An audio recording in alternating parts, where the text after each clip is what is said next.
see your cell phone. No. No one asked you what you thought of our Prime Minister. Nope.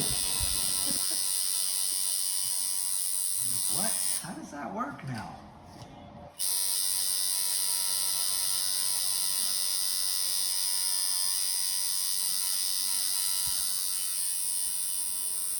Yeah, because those times I worked in the U.S., would have been under the table. Right. Would have been illegally, but I never had any issues, and the people that hired me were just happy to have somebody to do the job. And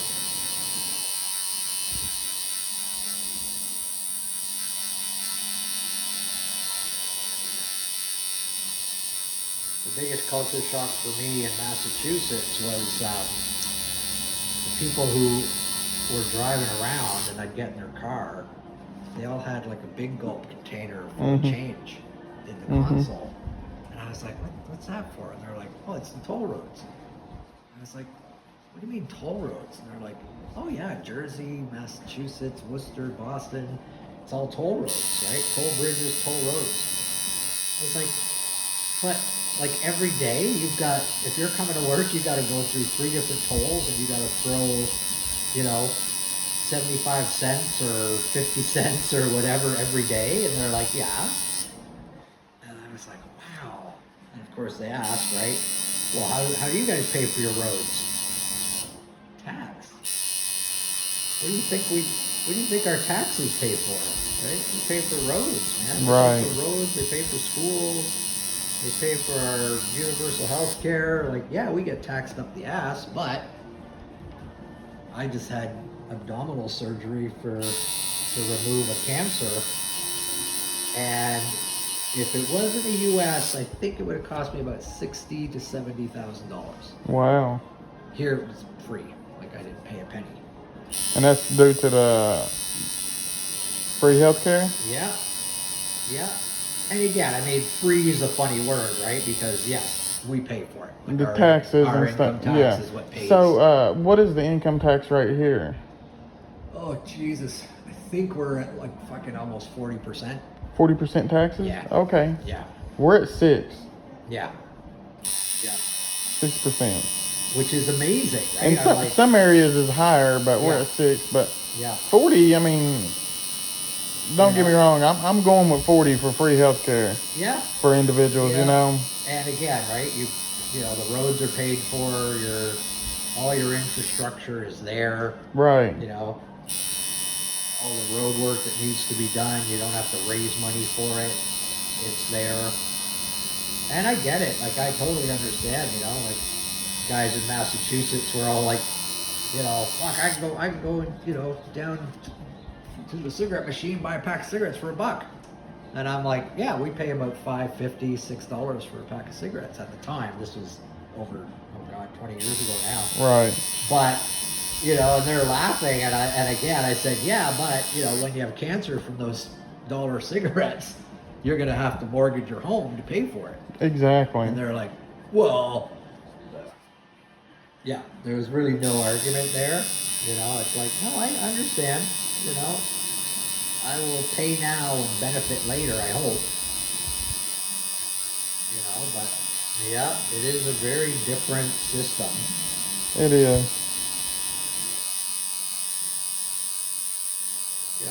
You have to wait a lot longer in Canada if it's... So what? So if you don't mind me asking, what was the wait time on that? Well, believe it or not, I was diagnosed in February. Okay. I had my surgical date set for beginning of April. That ain't bad at all. Not at all. And I think, that's one of the things that people don't get. When it's life-threatening, it's quicker. You go in a lot quicker, right? Triage, you know what I mean? Right. Triage, right? You know that word. Right. Yeah. And it's like, yeah, man, I've been in Emerge where I've had to wait 5 or 6 hours, but I've also been in Emerge where they put me in right away because I had kidney stones and hadn't peed in 3 days. Oh, shoot. So when you're gray and your eyes look yellow, right. they go, you, front of the line, right? But I went in, it's funny, dude, I went in for stitches a little while ago. I was drilling I do all these sculptures. So I was making one of my sculptures and I was drilling into the back of it and it's caught on the drill bit and spun around and ripped open the top of my hand. I was like, fuck, that's stitches. That's not crazy glue, that's stitches. Right. So I go to Emerge and they're like, all right, well, you know, yeah, you're probably gonna need stitches, so have a seat. I waited probably about 3 hours, maybe longer. There was an old lady who came in with her family and it looked like she had had a heart attack, so she was fucking straight in front of the line. Yeah, straight back. Yeah, there was a guy with his little daughter who had the flu or pneumonia, but she was like 6 or 7, so yep, she went in first. And, you know, I'm like, I know the difference. I'm not an idiot, right? I'm not sitting there going, but I got here first. Right. That's not how it works, right? So I finally go in the back, and the nurse, she was awesome. She's like, oh, I'm so sorry for the wait. And I told her, I said, no, I said, you got nothing to be sorry about. Like, Right. you're gonna look me over, you're gonna stitch it up, you're gonna send me home, and I'm never gonna get a bill. So that's awesome. I said, but I told her, I said, but you know what you really need though? I said, you need a dumbass line. You know, when you do something dumbass, that's the lineup. Right. And if that's a longer lineup, well, that's because you're a dumbass. Right. I thought, and she thought that was fucking hilarious. She goes, I don't know how well that would go over. I'm like, but it would be a great idea, don't you Right. think? Yeah, so that's the black side done. Yeah, I love it. Looks good. All right, get that a little wash. So what I want to do with the leaf, you probably noticed that in the other design, it doesn't have a black outline around it, Yeah. right? It's just color, like a real leaf. It's Right. just made up of color. So, that's what we're gonna do.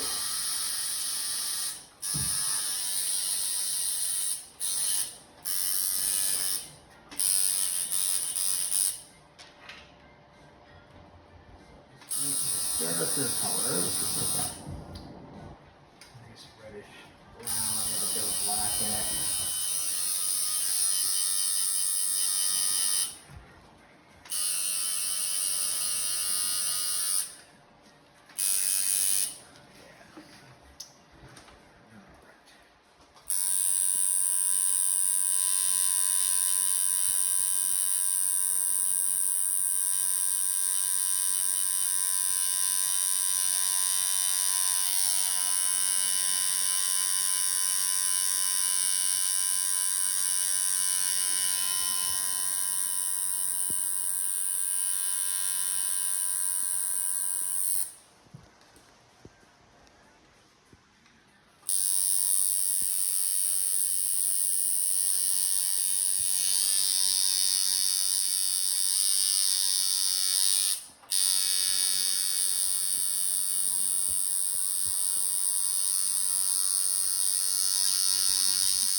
So how long did you say you've been doing tattoos? Last October made my 30th year.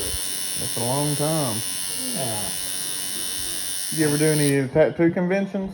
Yeah, I used to go to the one in Montreal quite a lot. Okay. That one was a really, really good convention because Montreal was like, it attracted a lot of European artists, Okay. right? So you'd get artists from France and Italy and places like that because Montreal has that vibe, I guess, for them. Yeah, those are always really fun to go to. But now that I'm older, it's like, oh man, just the idea of Packing stuff up and bringing doing the it. setup and and especially the idea of like you're paying $1,000 or more for your table. Oh wow. So, you know what I mean? You're like, most of us break even, you know what I Right. mean? But there's definitely, depending on the convention, we went to one and he was in Montreal, and the guy beside us was from Denmark on the one side. The other ones were from Germany. Wow. Beside them was Italy. So, if you're looking to get tattooed, something special, and you go Italy, Denmark, London, Ontario, Canada. Anyway, Italy, Germany, Right. you know what I mean? You keep looking, right? So we just basically broke even at that show. And it was really only because I speak French. Yeah. So there was a lot of people who wanted to get work from different artists. But if the artist didn't speak French, it was pretty hard to explain what you wanted. Right. It's not that easy to just a lot of hand signals and pointing at the colors. Yeah, they were a lot of fun. Yeah, one of my clients made me that wooden plaque there, Okay. and it says on the bottom, established October 18th, 1994. So that was my first paying client. Awesome. Yeah, and as the boss said, don't tell her she's your first paying client. And I was like, I'd love to tell her now. You know what I Right. mean? 30 years later, I'd love to be able to find this woman and say, just so you know, if it wasn't for you, she made the first experience really, really pleasant. And Right.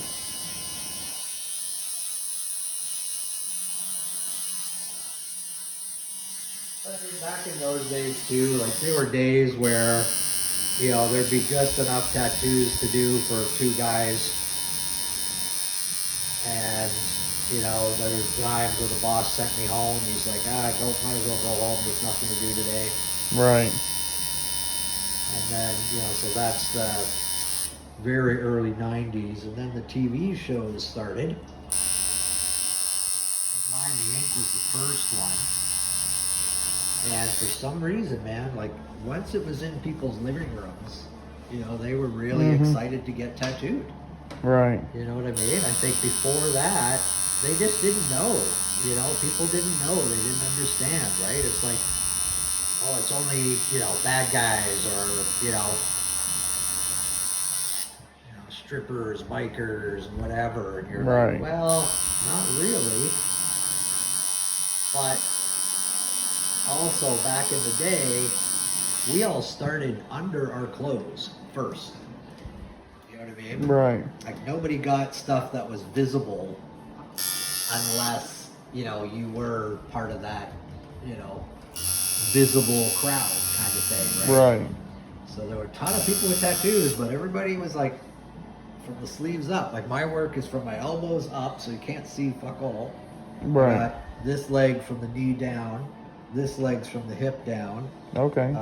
Big piece on my chest going across. But I was, It's kind of old schoolish. yeah, that was where we all started. And I'll be honest, like I'm a tattoo artist, I'm not a collector. Right. You know what I mean? There's a lot of tattooers out there that lied about their age, at 15 to get tattooed, or they were Right. tattooing their buddies in the basement, smoking some weed and tattooing their pals. And I was never like that. I was like, no, I want to learn how to do it properly. And I enjoy that part of it much more. Right. It sounds corny, but it's like, no, I love giving them because that's where the fun comes. That's the experience. That's where I get to know people.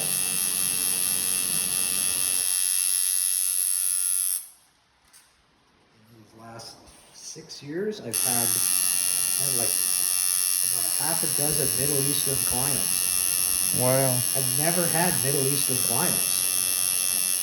You know what I mean? Like, Yeah. immigrants from the Middle East did not get tattooed. I know. Just wasn't a thing, right? And then when I worked in LA for a summer, the owner of the shop was Filipino and the manager was black. So together, I had more black clients there in a month than I would have had here in a year. Oh wow. Oh, easily. Yeah. Because together they'd tattooed Janet Jackson, Dennis Rodman, a bunch of NBA players and stuff. Wow. Really nice shop. I really enjoyed working there. But it was a real learning experience for me. Well, my buddy Leo takes me to, as soon as he picked me up at the airport, we went to Roscoe's Fried Chicken and Waffles. Yeah. I think downtown Los Angeles. And he looks at me at one point and he goes, "Notice anything weird here?" And I'm like, "You mean besides the fact I'm the only white guy here?"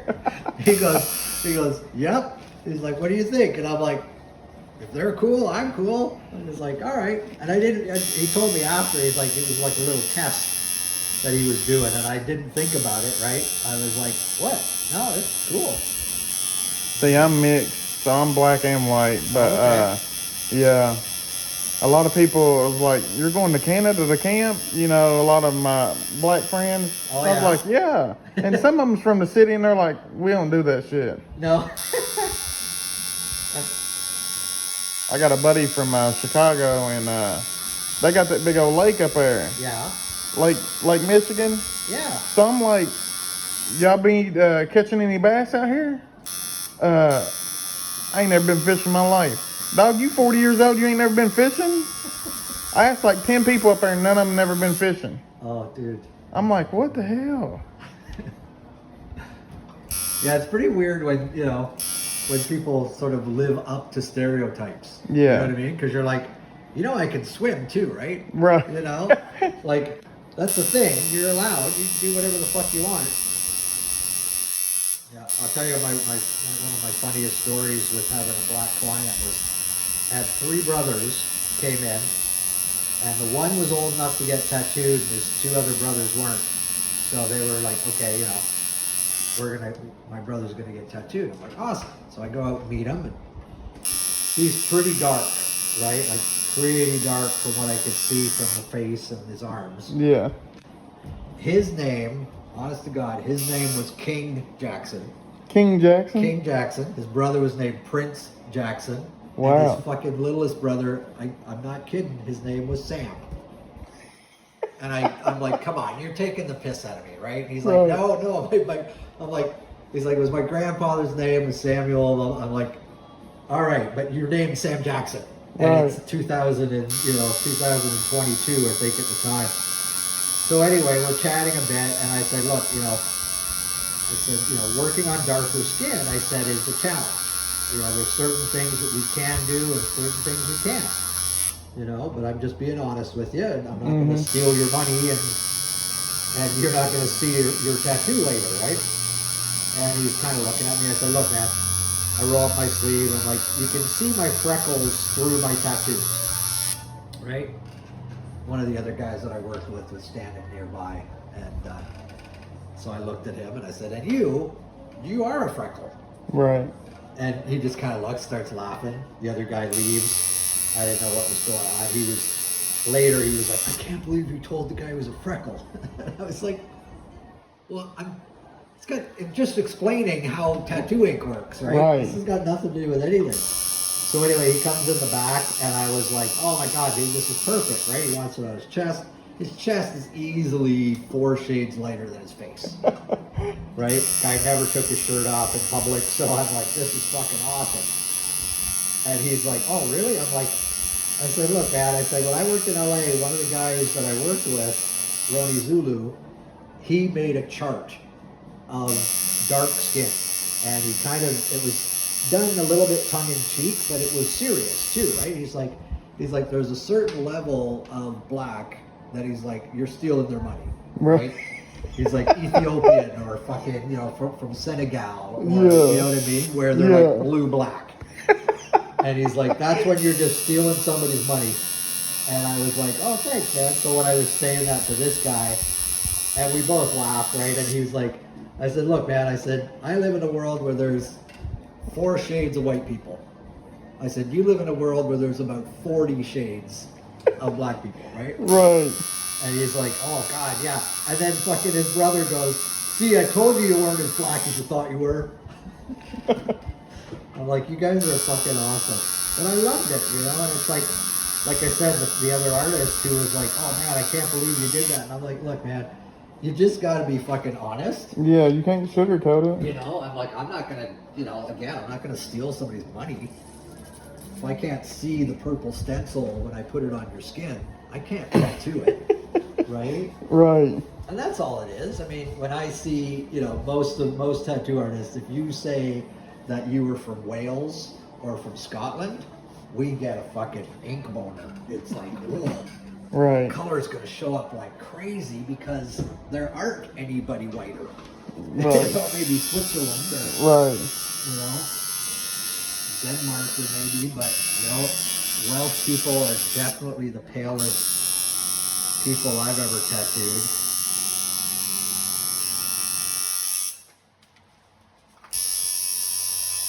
So what's the craziest thing you've tattooed on people? Oh Christ, it's all crazy.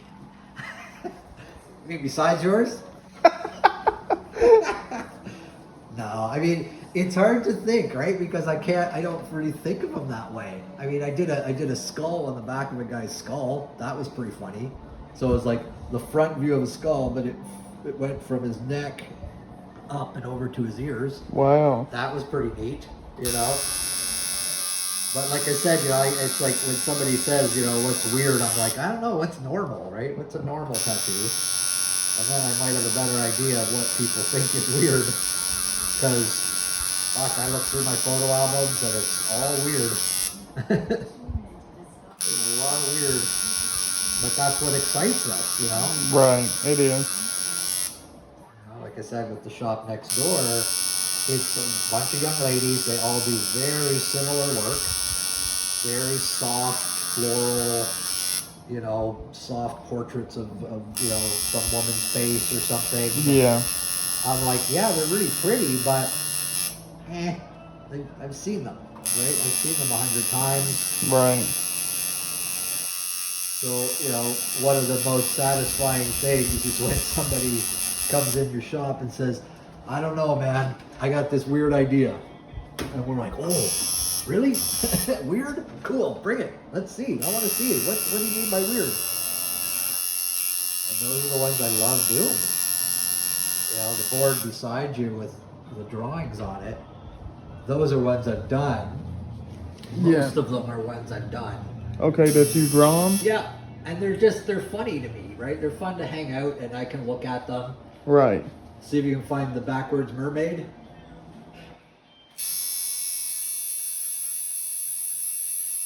So you know how a mermaid is a woman's head and a fish's body. Yep, I do see that. There you go. So I drew that just for shits and giggles. And I had a guy, his wife actually was getting the mermaid beside it. Yeah. With a blue pencil. And he was here with her one day and he said, oh, I really want to see that backwards mermaid when she's finished. And I was like, oh, dude, I just drew it for fun. And he was like, so nobody's got it? I was like, no. He's like, he looked at his wife. He goes, honey, we're going to get matching mermaids. I know that's right. So he got it. I was like, dude, you're awesome. I said, but she has to have the fart bubbles. I'm not taking out the fart bubbles. Right. She's got to have the fart bubbles. And then at the top, there's a stamp, a rubber stamp. Can you see the shape of it? I think so. It's underneath the cat. Yes, yeah. Yeah, and beside the other cat. Yeah. And on the stamp, it says tramp. So that was on a guy on his lower back. He wanted the tramp stamp. Wow. And we laughed our asses off about that. And then I saw him a couple months later and he's like, dude, that is the best tattoo ever. I'm like, thanks, man. He goes, no, seriously. He's like, I go to a bar. He's like, if I see a girl and I can tell she's got a lower back tattoo, he's like, I'll walk over and go, hey, I'll show you my tramp stamp if you show me yours. He said, usually they get mad at me. He said, but I turn around really quick, lower my drawers a bit, and they can see the tramp stamp, and they start laughing. He's like, I've gotten phone numbers, I've gotten laid, I've gotten... I'm like, dude, that is the best. That's Right? love. So again, right, when somebody comes in with that sort of attitude, Not bad. that's okay. You know, that just makes my day, right? I'm Right. like, oh my God, dude, that is hilarious. And he had a bunch of really serious tattoos on him. Most of his stuff was about music. Right. And he's like, everybody thinks I'm really serious, but I'm not that serious. So I want a tattoo that's kind of ridiculous. So thus the trip then.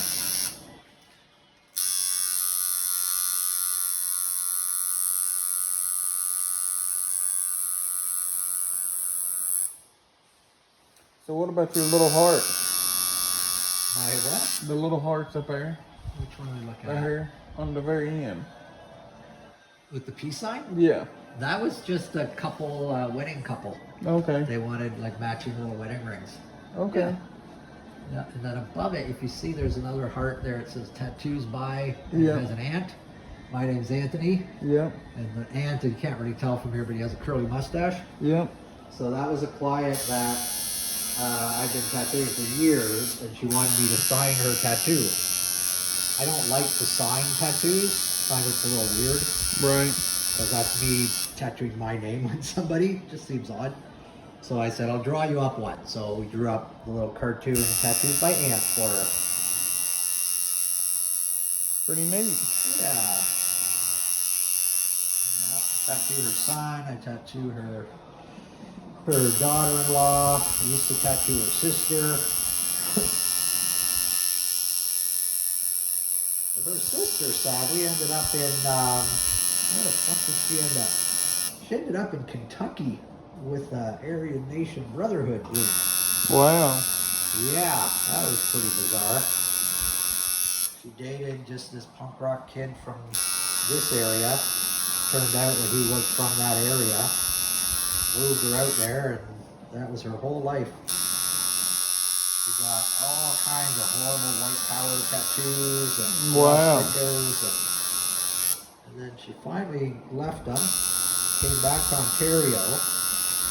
I bumped into her. I hadn't seen her in forever because she was a little punk rock friend of mine. And she said, "What are you doing these days?" And I said, "Oh, I've been tattooing now." At the time, I think maybe 6-7 years. And she goes, "Oh, I could really use a tattooer." I was like, "Oh, really? What for?" And she rolls up her pant leg and she's got an SS symbol on her calf. Like, yeah, I got a few tattoos I really need to cover up. Right, for sure. So I spent, oh God, we spent a good year covering up her tattoos. She had full sleeves of hate. And I was like, okay. But I was really happy to do it. You know, it's one thing, you know, to do a good tattoo for somebody, but it's really rewarding when you can help them. Right. You know? I do a lot of mastectomy tattoos. So women who've lost a breast or so and had it rebuilt. Right. So I'll tattoo a nipple over top. And they feel so much better. You know, they feel more complete. They feel normal, I guess. So it's very satisfying for me. I love doing that. It makes sense. You know, because it's a tattoo shop as well, right? Like they've been to so many fucking surgeries and clinics, and then they can come into a place like this, and they just feel right away that it's like, oh, okay, this will be nicer. Right. You know, and I only charge them what I would charge if it was a regular tattoo. Right. You know, with a free touch-up, because they've always offered a free touch-up. So, yeah, it just makes sense. All right, my friend. There we go. Let's get rid of that bib there. So we got the dark of the bed. Makes for a little better picture. What do you think?